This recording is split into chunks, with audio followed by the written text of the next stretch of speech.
कि राजधानी के लिए फेमस है जोशीमठ, किले के लिए फेमस है आपका चंपावत और मंदिर के लिए फेमस है आपका रुद्रप्रयाग। तो भैया हाल ही में अभी पक्षियों की जनगणना की गई थी जिसमें उत्तराखंड पूरे भारत में दूसरे स्थान पे आता है।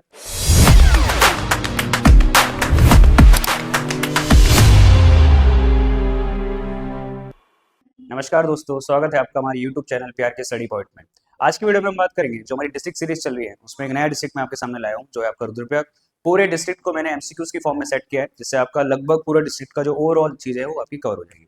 इसके अलावा कल आपका पीसीएस का रिजल्ट आया प्री का, ठीक है, जो भी आपके चयनित छात्र हैं उन सबको बधाई। देखो 21 सितंबर को जो आपका पेपर हुआ था पटवारी का, ठीक है, जो दुर्भाग्यवश लीक हुआ था जिसमें फिर ये धरना वगैरह हुआ था और धामी जी भी आए थे, तो धामी जी ने बोला था कि सीबीआई जांच की मांग करेंगे। अब अगर ऐसा होता है तो वही मेरे अंदाजे से दिसंबर में आपका रीपेपर हो जाएगा, ठीक है, मेंस से या तो पहले हो जाएगा या मेंस के तुरंत बाद ही कराएंगे। लगभग आपका मिड में दिसंबर में आपका मेंस है, तो आप लोग भाई सब लोग तैयार रहे पटवारी के पेपर के लिए। जैसा आपका 2023 में ऐसा ही सीन हुआ था और 2 महीने के बाद आयोग ने रीपेपर करा दिया था, तो इसमें भी लगभग ऐसा ही सीन आपका बन सकता है, तो तैयारी ना छोड़े और तैयारी में रहे। तो देखो बात करें रुद्रप्रयाग की, भाई उत्तराखंड का दूसरा सबसे छोटा जिला है जिसका गठन हुआ था आपका 16 सितंबर 1997 को और अलकनंदा और मंदाकिनी के संगम पर आपका स्थित है। ये इसका एक बेसिक इंट्रोडक्शन हुआ। अब हम बात करते हैं इसके एमसीक्यूज की। लगभग सारी चीजें आप इसके एमसीक्यूज में देख ही लोगे। तो देखो बात करते हैं पहले क्वेश्चन की। पहला क्वेश्चन आता है आपका, हाल ही में काकड़ागढ़ बर्ड वॉचिंग नेचर ट्रेल का उद्घाटन किस जनपद में किया गया?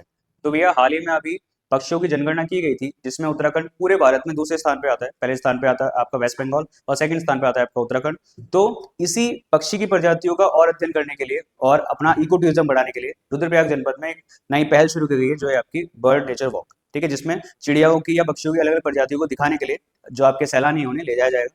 तो इसकी पहल शुरू की है भाई आपके रुद्रप्रयाग ने, ठीक है। जो रुद्रप्रयाग के आपके डीएम है मिस्टर प्रतीक जैन, इन्होंने भी इसको सहयोग दिया है बहुत ज्यादा। तो इसका आंसर हो जाएगा आपका, ये काकड़ागढ़ क्षेत्र अगर आप देखोगे तो रुद्रप्रयाग में आपका क्षेत्र पड़ता है। चलो नेक्स्ट क्वेश्चन आता है आपका, राज्य के किस जिले ने अपना पहला वायरलेस नेटवर्क स्थापित किया? तो भाई देखो अभी जो मैंने आपको बताया था कि ये रुद्रप्रयाग आपका एक बहुत ज्यादा आपदा प्रभावित क्षेत्र है। अब जब आपदाएं आती है तो यहाँ पर क्या होता है, सबसे जो बड़ी दिक्कत होती है आपदा में वो होता है नेटवर्क कनेक्टिविटी की, कि लोगों का संपर्क टूट जाता है, पता नहीं चल पाता भाई कितने लोग फंसे हैं कितने ये हैं। तो इस सारी चीजों का जो सॉल्यूशन निकाला गया, जो आपके रुद्रप्रयाग के डीएम है उन्होंने निकाला कि भैया हम यहाँ पर क्या एक वायरलेस नेटवर्क स्थापित करते हैं जिसकी रेंज लगभग 500 किलोमीटर तक है, जिसमें आपका फ्री वाईफाई वगैरह ये सारी चीजें यहाँ पे स्थापित की गई है। तो आपदाओं से बचने के लिए और कनेक्टिविटी को बढ़ाने के लिए ये आपकी पहल शुरू की गई है और ये भी आपकी शुरुआत हुई है रुद्रप्रयाग में। तो भाई छोटा जिला है लेकिन बहुत बड़े काम यहाँ पर हो रहे हैं रुद्रप्रयाग में। चलो तो इसका आंसर, और ये क्वेश्चन शायद आपसे किसी न किसी एग्जाम में भी पूछा भी गया था, या तो पीसीएस में आया था या लोअर पीसीएस में आया था, देख लेना। नेक्स्ट है, निम्न में से किस ताल को पुराणों में इंद्र सरोवर कहा गया है? तो देखो भाई ये चारों ही ताल आपके रुद्रप्रयाग में स्थित है। बात करें अगर शरावती ताल को, तो शरावती ताल को हम चौराबाड़ी ताल, चौराबाड़ी और गांधी सरोवर के नाम से जानते हैं। गांधी सरोवर इसे इसलिए कहते हैं कि 30 जनवरी 1948 को जब गांधी जी की मृत्यु हुई थी तो उनकी अस्थियों को इसी ताल में चलाया गया था, ठीक है। भेकताल की बात करें तो भैया भेकताल जिसका आकार अंडाकार है, ओवल शेप में है आपका, जिससे क्वेश्चन आता है। वासुकी ताल जिसे हम लाल पानी वाला ताल भी कहते हैं, लाल पानी वाला ताल, और उसके अतिरिक्त इसी से निकलती है आपकी वासुकी गंगा, वासुकी गंगा भी आपसे इसी से निकलती है। और नेक्स्ट बात करें देवरिया, तो भैया ये है इसका आंसर, देवरिया ताल को ही पुराणों में इंद्र सरोवर कहा गया है। काफी बहुत सुंदर ताल है आपका यहाँ पे रुद्रप्रयाग में। चलो नेक्स्ट क्वेश्चन है आपका, मद्महेश्वर मंदिर के पास कौन सा बुग्याल स्थित है? ठीक है, तो ऑप्शन की बात करें तो भैया चारों ही बुग्याल आपके रुद्रप्रयाग में स्थित है। मद्महेश्वर की बात करें तो 5 केदारों में दूसरा केदार आता है आपका मद्महेश्वर, जिसमें शिव के किसकी नाभि की पूजा होती है। तो देखो इसकी एक मैं आपको ट्रिक बताता हूँ, पंच केदारों की जो भगवान शिव के किस अंग की वहां पूजा होती है, बहुत सिंपल ट्रिक है। जैसे अगर हम पंच केदारों की बात करें तो पहला केदार आता है आपका केदारनाथ, ठीक है, दूसरा आता है आपका मद्महेश्वर, तीसरा केदार आता है आपका तुंगनाथ, चौथा केदार होता है आपका रुद्रनाथ, और 5वां केदार होता है आपका कल्पनाथ या कल्पेश्वर, ठीक है। ऊपर के जो 3 है केदारनाथ, मद्महेश्वर और तुंगनाथ, ये आते हैं रुद्रप्रयाग में, और नीचे के जो 2 हैं रुद्रनाथ और कल्पेश्वर, ये आते हैं चमोली में। अब जो अंग है वो कैसे याद रखने हैं, देखो सबसे पहले केदारनाथ में पूजा होती है भगवान शिव के पीठ की, तो सबसे पहले आप गए पीठ पे, उसके बाद मद्महेश्वर में होगी नाभि की, तो पीठ से आप सीधा आ जाओ नाभि की तरफ कि भाई सेकंड नंबर पे नाभि। फिर जैसे जैसे आप ऊपर जाओगे तो 3rd नंबर पे आएगा आपका तुंगनाथ में पूजा होगी हाथों की, यहाँ पर आ गए तो पीठ से शुरू करा नाभि और नाभि से ऊपर आए हाथों पे। उसके बाद आप ऊपर ऊपर जाओगे तो 4th पे होगी रुद्रनाथ में मुख की पूजा, जो रौद्र मुख है शिव जी का उसकी होगी। और 5वें में कल्पनाथ मतलब सबसे ऊपर बाल। तो केदारनाथ, मदमहेश्वर, तुंगनाथ, रुद्रनाथ और सबसे ऊपर होता है आपका कल्पेश्वर, या जहां पर केश की पूजा होती है। तो बहुत इजी इसकी ट्रिक है। बाकी क्वेश्चन पे बात करें तो क्वेश्चन में आपसे पूछा था बुग्याल के बारे में, तो यही हो जाएगा आपका कसनी खर्क। तो कसनी खर्क बुग्याल है आपका मदमहेश्वर के पास। चलो नेक्स्ट है आपका केदारनाथ मंदिर के कपाट बंद होने पर कौन सा उत्सव मनाया जाता है। तो अभी आपने देखा होगा लगभग 23-24 अक्टूबर को इनके कपाट बंद हो रहे हैं केदारनाथ के। और जब केदारनाथ के कपाट बंद होते हैं तो बनाया जाता है आपका भतूज और अन्नकूट। ठीक है, ये भतूज और अन्नकूट उत्सव एक ही है, 1 और 3 इसका आंसर हो जाएगा। और ये बनाया जाता है आपके भैया दूज पे। दीपावली के बाद जब भैया दूज आती है तो भैया दूज पर ये उत्सव आपका बनाया जाता है, इसी से आप भतूज के उससे ध्यान रख सकते हो।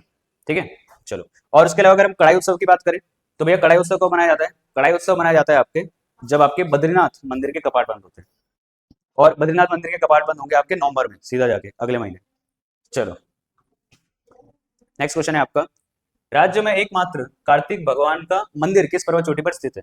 तो भाई देखो पूरे उत्तराखंड में कार्तिक भगवान का केवल एक ही मंदिर है, वो है आपका रुद्रप्रयाग में। और रुद्रप्रयाग में स्थित है आपके क्रौंच पर्वत पे। ठीक है, मंदिर का नाम है आपका कार्तिक स्वामी मंदिर। ऐसे एक मंदिर आपसे पूछा जाता है कि उत्तराखंड में एकमात्र बलराम का मंदिर का है, तो बलराम का मंदिर का है ये भाई आपका भद्राज देहरादून में। तो जो एक एक वाले हैं ना वो आपको ध्यान रखने हैं, जैसे आपका कार्तिक स्वामी का मंदिर हो गया, उसके अलावा आपका बलराम जी का मंदिर हो गया, उसके अलावा आपका राहु का मंदिर हो गया जो आपका पैठानी में पड़ता है। ठीक है, उसके अलावा आपका दुर्योधन का मंदिर हो गया जो आपके उत्तरकाशी में पड़ता है, शमसु देवता के नाम से हम उन्हें जानते हैं। चलो नेक्स्ट है आपका प्रत्येक वर्ष में त्रियुगी नारायण मंदिर में कौन से मेले का आयोजन किया जाता है। तो भाई एक बहुत ही भव्य मंदिर है त्रियुगी नारायण मंदिर, और माना जाता है कि भगवान शिव और पार्वती जी का विवाह आपका यहीं पे हुआ था, और तब से अब तक यहाँ पे एक अखंड ज्योत जल रही है रुद्रप्रयाग में। और अब जो उत्तराखंड सरकार है वो उसे as a destination wedding point के रूप में भी विकसित कर रही है। यहाँ पे अब भाई शादियां हो रही है, यहाँ पे काफी ज्यादा आपने रील्स भी इसकी देखी होगी। तो यहाँ पर मेला लगता है आपका वामन द्वादशी का मेला, ये लगता है आपके त्रियोगी नारायण। बाकी और मेलों की अगर हम बात करें तो भाई चारों ही मेले आपके रुद्रप्रयाग के ही हैं। मक्कू का मेला लगता है आपका तुंगनाथ में। तुंगनाथ जो है, तुंगनाथ का जो शीतकालीन स्थल है वो है मक्कू मठ में, तो तुंगनाथ का मेला लगता है मक्कू मठ में। शानेश्वर मेले की बात करें तो ये भी भाई आपके रुद्रप्रयाग में ही लगता है। और ओंकारेश्वर मेले की बात करें, ओंकारेश्वर मेला आपका लगता है ऊखी मठ, ऊखी मठ। और आप लोग कमेंट में मुझे बताओगे कि ओंकारेश्वर जो है आपका ये किन पंच केदारों में किन केदारों का आपका शीतकालीन स्थल है। नेक्स्ट है आपका निम्न में से सही विकल्प का चयन कीजिए। तो भाई क्या है इसमें बाणासुर। तो देखो बाणासुर से संबंधित भाई यूके ट्रिपल एस से पहले बहुत क्वेश्चन पूछता था, बहुत ज्यादा। बाणासुर कौन है? बाणासुर आपका एक रामायणकालीन राक्षस था, और माना जाता है कि इसका उत्तराखंड में शासन था और उत्तराखंड में ही आपका रहता था। तो अब इसके जो डिफरेंट पूछे गए, बाणासुर गढ़ मंदिर तो क्या है रुद्रप्रयाग में, बिल्कुल सही। बाणासुर का किला चंपावत में, बिल्कुल सही। और बाणासुर की राजधानी ये हो जाएगी जोशीमठ में, बिल्कुल सही। तो इसका आंसर हो जाएगा सभी सही सुमिलित है। अब इसे याद कैसे रखा जाए, अभी तो बहुत इजी लग रहा है, देखो याद ऐसे रखोगे बाणासुर का मंदिर है रुद्रप्रयाग में। भाई रुद्रप्रयाग जो है, रुद्रप्रयाग फेमस है अपने मंदिरों के लिए, केदारनाथ तुंगनाथ मंदिरों के लिए जाना जाता है रुद्रप्रयाग, तो मंदिर हो गया बाणासुर का रुद्रप्रयाग में। फिर किला, अब चंपावत की अगर आपने हिस्ट्री पढ़ी होगी, चंपावत में शुरुआत हुई थी चंद्रवंश की। ठीक है, तो चंद्रवंश मतलब वंश है तो किला होगा, रियासत होगी, तो वन किला हो गया इसका चंपावत में। और तीसरा राजधानी, तो राजधानी को कैसे ध्यान रख सकते हो भाई, जो आप एक वंश पढ़ते हो कार्तिकेयपुर, तो कार्तिकेयपुर की राजधानी क्या थी, जोशीमठ। तो राजधानी जोशीमठ से आप रख सकते हो कि राजधानी के लिए फेमस है जोशीमठ, किले के लिए फेमस है आपका चंपावत, और मंदिर के लिए फेमस है आपका रुद्रप्रयाग। ऐसे ही आप इन्हें याद रख सकते हो, बहुत ईजी है। इसका जो किला है इसी को स्थानीय भाषा में मारकोट का किला कहते हैं, मारकोट का किला चंपावत में। चलो नेक्स्ट की बात करें, निम्न में से कौन सा मंदिर रुद्रप्रयाग में स्थित नहीं है। तो बताओ भाई कौन सा नहीं है। तो विश्वनाथ का मंदिर क्या रुद्रप्रयाग में स्थित है? अब कई बच्चे बोलेंगे नहीं है, अभी बताता हूँ। उमरा नारायण मंदिर रुद्रप्रयाग में स्थित है, और मठियाणी देवी मंदिर ये भी रुद्रप्रयाग में स्थित है। देखो विश्वनाथ मंदिर जो है भाई आपका, विश्वनाथ मंदिर आपके उत्तराखंड में 2 जगह है, उत्तरकाशी में जो फेमस वाला है जिसकी वजह से हम इसे उत्तर की काशी कहते हैं, और दूसरा है आपका गुप्तकाशी में, गुप्तकाशी में। ठीक है, तो उत्तरकाशी और गुप्तकाशी में है विश्वनाथ मंदिर, तो ये गुप्तकाशी आपका रुद्रप्रयाग में ही है। तो भैया विश्वनाथ मंदिर भी आपका रुद्रप्रयाग में ही होगा। ठीक है, फेमस वाला जो है उत्तरकाशी में। और एक और जगह है उत्तराखंड में विश्वनाथ मंदिर, वो आप मुझे कमेंट में बताओगे कि उत्तराखंड में एक और विश्वनाथ मंदिर कहाँ पे। नेक्स्ट है निम्न नदी संगमों में गलत विकल्प का चयन कीजिए। तो भाई गलत वाला बताना है हमें यहाँ पे। तो पहले आता है अगस्त मुनि, मंदाकिनी और धूलघाट पे, बिल्कुल सही है। ऋषि अगस्त की तपस्थली मानी जाती है। कालीमठ, मंदाकिनी और कालीगंगा पे, सही है। कालीमठ के पास ही आपकी एक जगह पड़ती है जो है कविल्टा, जहाँ पर आपका जो महान कवि कालिदास थे उनकी जन्मस्थली उसे माना जाता है। ठीक है, कविल्टा इसी के पास है आपका, कविल्टा कालिदास। तीसरा है सोनप्रयाग, मंदाकिनी और दूधगंगा। और चौथा है मंदाकिनी और अलकनंदा पे रुद्रप्रयाग। ये सही है, तो गलत कौन सा हो जाएगा? गलत हो जाएगा भाई आपका ये। तो सोनप्रयाग किस नदी पे है? तो सोनप्रयाग है आपके मंदाकिनी और सोनगंगा, सोनगंगा, जिसे हम वासुकी नदी के नाम से भी जानते हैं। अभी आपने पढ़ा था ना वासुकी नदी, तो वही आपका वहीं पे आपका सोनप्रयाग। ठीक है, चलो बात करते हैं नेक्स्ट क्वेश्चन की। मिलान कीजिए, तो मैचिंग करनी है भाई आपको। पहला इसमें उत्तराखंड का मिनी स्विट्जरलैंड, ये किसे कहा जाता है? मिनी स्विट्जरलैंड कहा जाता है भाई आपके चोपता को। ठीक है, उत्तराखंड का स्विट्जरलैंड, उत्तराखंड का स्विट्जरलैंड कहा जाता है हर्षिल को। भारत का स्विट्जरलैंड, भारत का स्विट्जरलैंड कहा जाता है आपके कौसानी को। और उत्तराखंड का मैनचेस्टर है आपका काशीपुर। ठीक है, तो ये हो जाएगा इसका आंसर। मिनी स्विट्जरलैंड हो गया चोपता, उत्तराखंड का स्विट्जरलैंड हो गया हर्षिल, भारत का स्विट्जरलैंड हो गया कौसानी, ये रहा कौसानी, और मैनचेस्टर हो गया काशीपुर। अब काशीपुर को मैनचेस्टर इसलिए कहते हैं क्योंकि काशीपुर में आपकी सूती वस्त्र की मिल है, और मैनचेस्टर जो है आपका वो अपने कॉटन इंडस्ट्री के लिए जाना जाता है। जैसे आप देखते हो भारत का मैनचेस्टर अहमदाबाद, ठीक है, और दक्षिण का मैनचेस्टर कोयम्बटूर, उत्तर का मैनचेस्टर कानपुर, ये सारी जगह आपके कपड़े उद्योग के लिए ही फेमस है। चलो, इजी क्वेश्चन था वैसे ये तो, स्विट्जरलैंड वाले क्वेश्चन तो आपने कई बार देख कर ही है। नेक्स्ट है, रुद्रप्रयाग जनपद के संबंध में क्या सत्य नहीं है? चलो, तो भाई क्या सत्य नहीं है इसमें? पहला, सबसे कम उद्योग, बिल्कुल सही है। तो पूरे उत्तराखंड में सबसे कम उद्योग वाला जिला है आपका रुद्रप्रयाग। बताया था मैंने आपको भाई, एक तो घाटी है, घाटियों के बीच में बसा है, खेती आप यहाँ पे कर नहीं सकते, अनस्टेबल लैंड है तो फैक्ट्री आप यहाँ पे लगा नहीं सकते हैं, तो बहुत उद्योग, लगभग ना के बराबर ही उद्योग है यहाँ पे। सबसे कम कृषि भूमि, बिल्कुल सही। सबसे कम नगरीय जनसंख्या, तो क्या हो जाएगा? नहीं, सबसे कम नगरीय जनसंख्या है आपकी बागेश्वर की, बागेश्वर की। तो यही हो जाएगा इसका आंसर, ये आपका सत्य है। सबसे कम नगरीय जनसंख्या आती है आपकी बागेश्वर की, और सबसे ज्यादा सर्वाधिक पूछेगा तो सर्वाधिक होती है भाई आपकी देहरादून की, देहरादून की।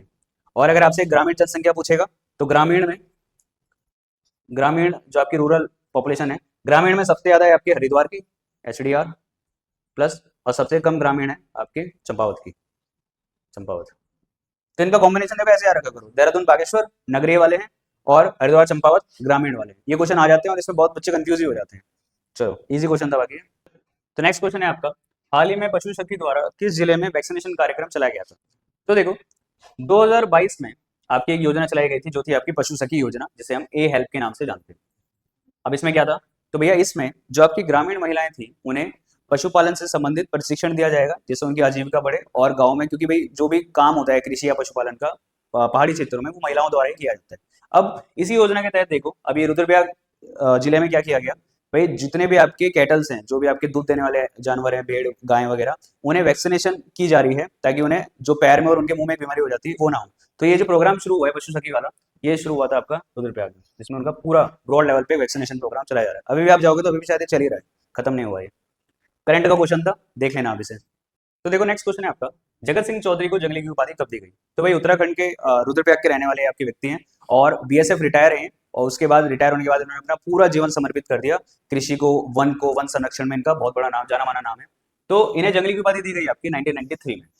अब इन्हीं के द्वारा लाया गया था आपका मिक्स्ड, मिश्रित agro forestry model, agro forestry model, जिसे आप कहते हो मिश्रित वन खेती मॉडल।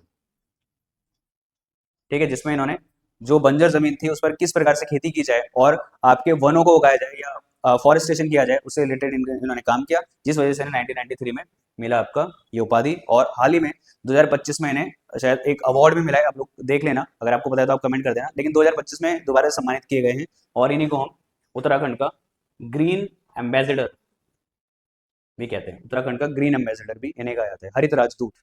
चलो, तो ये ऐसे ऐसे लोग पैदा हुए हैं उत्तराखंड में, जिन्होंने पूरे, आप कह सकते हो उत्तराखंड के साथ साथ देश, पूरे विश्व का नक्शा ही बदल के रख दिया। ऐसी ऐसी चीजें उन्होंने लोगों के सामने प्रेरित की। अगर आप इनकी कहानी सुनोगे, बहुत एक भावुक कहानी है जगत सिंह चौधरी की, जिसमें ऐसा कहा जाता है कि किसी क्लोजली रिलेटिव को इन्होंने खो दिया था उस जंगल के उबड़ खाबड़ रास्ते की वजह से। चलो नेक्स्ट है आपका, पंच केदारों में से कौन सा रुद्रप्रयाग जिले में स्थित है? तो भाई ये क्वेश्चन अभी हमने देख लिया ऊपर, ठीक है, जिसमें आपका केदारनाथ, पंच केदारों में से केदारनाथ, तुंगनाथ और मधमेश्वर, ये तीनों स्थित है आपके रुद्रप्रयाग में। और उसके अलावा रुद्रनाथ और कल्पनाथ है आपके चमोली में। तो इसका आंसर हो जाएगा आपका 3। सिंपल क्वेश्चन था, आप लोगों को पता ही है। चलो, तो भाई आज की वीडियो को हम यहीं समाप्त करेंगे। इसमें हमने लगभग रुद्रप्रयाग की ज्योग्राफी देखी, रुद्रप्रयाग के मेले देखे, रुद्रप्रयाग की इकोनॉमी देखी, रुद्रप्रयाग के करंट देखे, लगभग सारी चीजें हमने यहाँ पे कवर कर ली। तो आज की वीडियो को हम यहीं समाप्त करेंगे। तब तक के लिए आप लाइक करिए, सब्सक्राइब करिए, और कोई भी अगर डाउट होता है तो आप कमेंट में बिल्कुल निश्चिंत होकर कमेंट कर सकते हैं। ठीक है, जो भी आपके डाउट है वहाँ पे वो क्लियर कर दिए जाएंगे। चलो, जय देवभूमि, जय उत्तराखंड, धन्यवाद।